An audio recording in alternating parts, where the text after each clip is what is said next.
Welcome back to Midrock Crisis. Try and say bands one band at a time.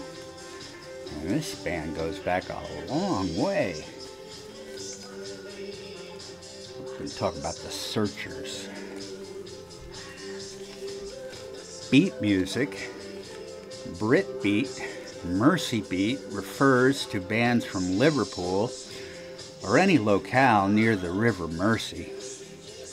A Brit imitation of American rock and roll, R&B and skiffle bands equivalent music scenes in Birmingham, described as Brumbeat, and in London, Tottenham sound. All four beats in a 4/4 time signature are emphasized either with a backbeat added on the second and the fourth beat, or straight on 1 and 3, or 1, 2, 3, and 4. Isn't that interesting? There are many examples of the Mersey beat in Brit pop. Bits and Pieces by the Dave Clark Five comes to mind. So, a Mersey beat is a rhythm as well as a geographic location. The Searchers are an example of the latter. Along with the Beatles, the Hollies, Jerry and the Pacemakers, the Mersey Beats, and the Swingin' Blue Jeans. The Searchers' hits include Sugar and Spice, Needles and Pins, When You Walk in the Room, Don't Throw Your Love Away, and Love Potion number 9. 1959. He was 5 years old. John McNally, Brian Dolan, and Tony West formed a skiffle group. McNally then joined Mike Pendergast. Tony Jackson became Tony and the Searchers with Joe Kennedy on drums. McGarry was replaced by Chris Crummy, who changed his name to Chris Curtis, probably a good idea.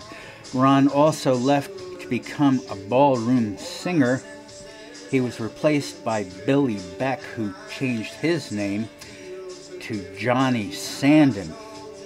Bookings at Liverpool's Iron Door Club came their way.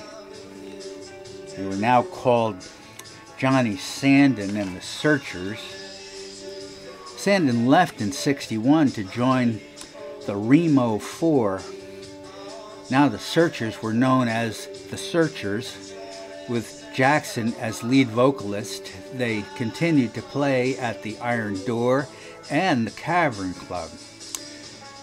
There would be as many as 3 sets in 3 different venues per night. Like the Beatles, they found their way to Hamburg, Germany in 1962. Pie Records offered them a record deal. A cover of the Drifters' Sweet for My Sweet was a hit. A hit for the Searchers, going to number 1 in '63. They were now the vanguard of the Mersey beat boom, along with the Beatles and Jerry and the Pacemakers.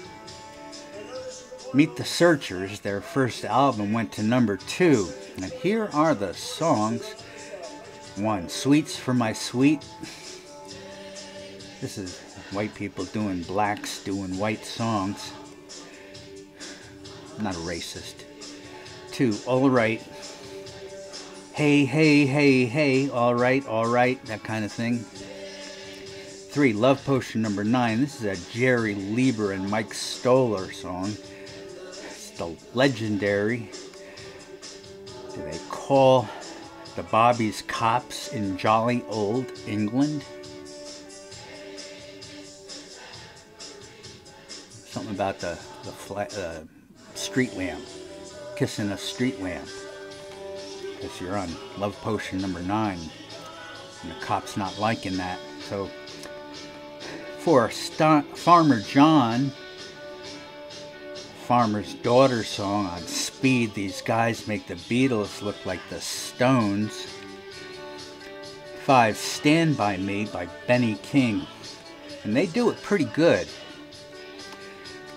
They're not the Drifters. They know it, and we know it. 6. Money by Berry Gordy. There's no shredding here. 7. The Do Run Run by Phil Spector. And I always thought this was by Neil Sedaka. 8. Ain't Gonna Kiss Ya No More, No More. Number 9. Since You Broke My Heart by the Everly Brothers. Written by the Everly Brothers. There's a very nice harmony to this song. Number 10. Tricky Dicky, Lieber and Stoller. It's a prison breakout song. 11. Where Have All the Flowers Gone by Pete Seeger. 12. Twist and Shout. It's sanitized and stiff. In the U.S., Needles and Pins was included on the album, went to number 22 in the United States. It's a fine song, got good drums. Hatch played piano in some of the Searchers songs, and he wrote Sugar and Spice under the pseudonym Fred Nightingale, a secret he kept from the band. So the Searchers were performing a song written by one of their own band members without knowing it. And why? It's about money, sadly. Tony Jackson left. He wasn't singing as much as he wanted.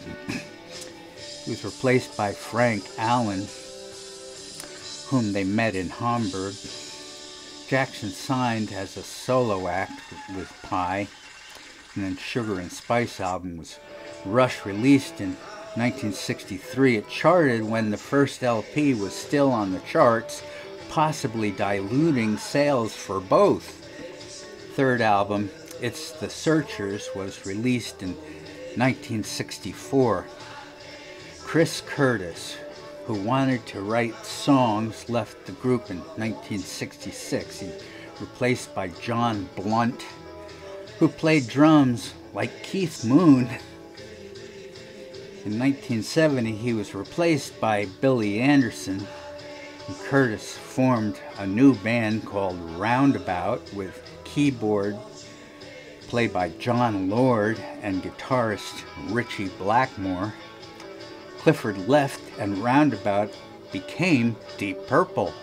Yeah, how about that? The Searchers, meanwhile, were trying to change with the times. They covered Take It or Leave It by the Rolling Stones and Have You Ever Loved Somebody by the Hollies. He's Got No Love had a Stone-style guitar hook. Secondhand Dealer was reminiscent of the Kinks. And then the Searchers were dropped by Pie in '67. They continued to record for Liberty and RCA, but there were no hits. RCA dropped them in 1972. But touring continued. They played their old hits for the elders and contemporary covers for the kids. In 1979, Sire Records picked them up. 2 albums went out, The Searchers and Play for Today. The albums were critically acclaimed, but they did not chart. But they had more songs to add to their live show. They tried to reestablish the Searchers for the 80s, but their contract was not renewed.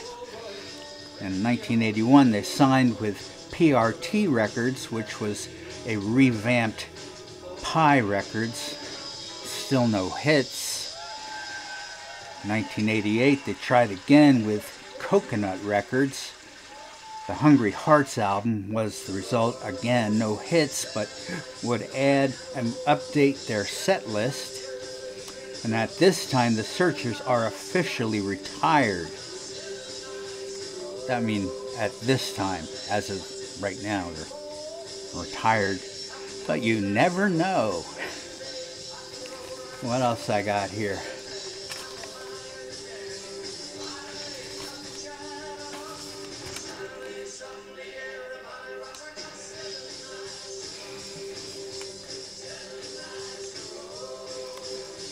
Well, I got a whole list of songs by the Searchers. Why don't you all go and look them up if you have any interest in this stuff. Want to do a 50s sing-along show or a 60s doo-wop nostalgic show, these guys will help you out with that. Thanks for being with me on Midrock Crisis. Everybody, take good care. See you soon. Bye-bye.